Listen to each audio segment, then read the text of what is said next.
Shalom, selamat pagi Bapak, Ibu, dan Saudara sekalian. Salam sehat, salam semangat. Pagi hari ini kita percaya kalau kita bersemangat, hidup kita juga akan lebih diberkati Tuhan. Nah, sebelum kita mendengar dan merenungkan firman Tuhan pagi hari ini, mari kita bersatu dalam doa.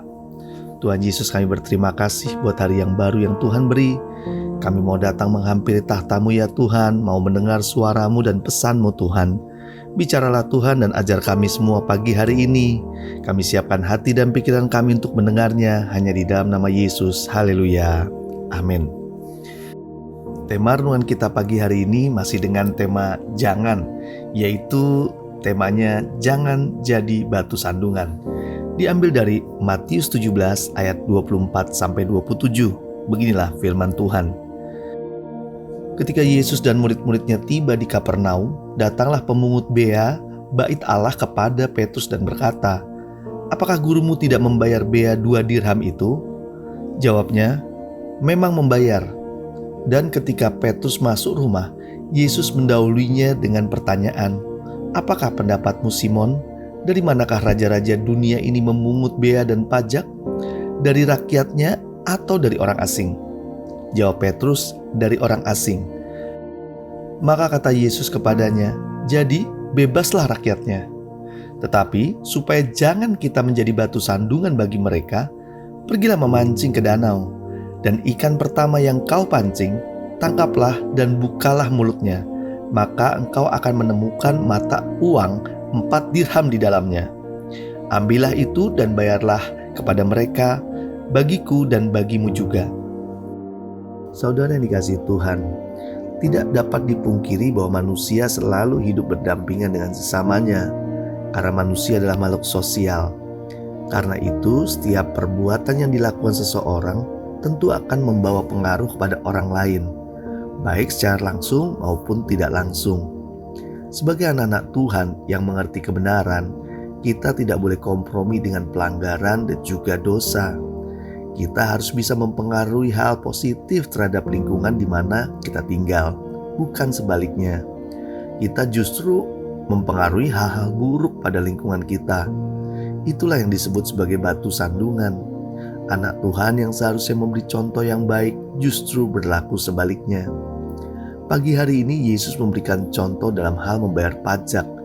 Ia tetap membayar pajak agar tidak jadi batu sandungan. Yesus mau menjadi teladan yang baik dan sekaligus teladan yang benar. Yesus tahu bahwa pemerintah butuh pajak untuk membangun dan memperkuat kekuasaan. Saudara yang dikasihi Tuhan, kita juga jangan jadi batu sandungan dengan tidak mau membayar pajak juga. Pajak juga merupakan kewajiban kita sebagai warga negara. Hasil dari pajak yang dikumpulkan oleh rakyat digunakan juga untuk membangun banyak fasilitas umum bagi bangsa ini.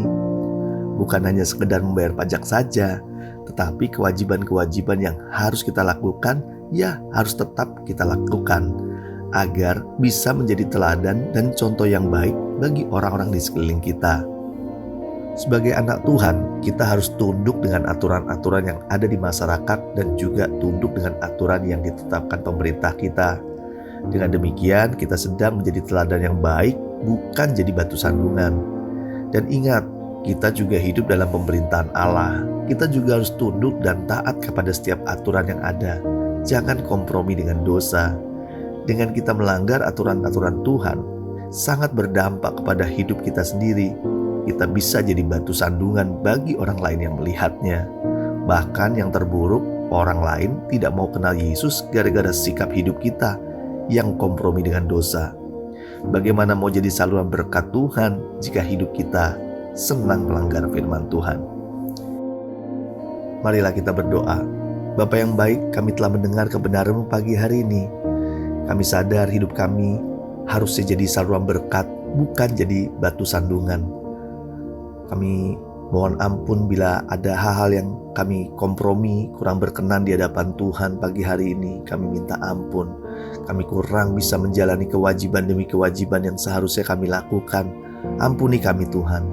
Pagi hari ini kami mau menjadi orang-orang yang taat dengan apa yang aturan yang ada.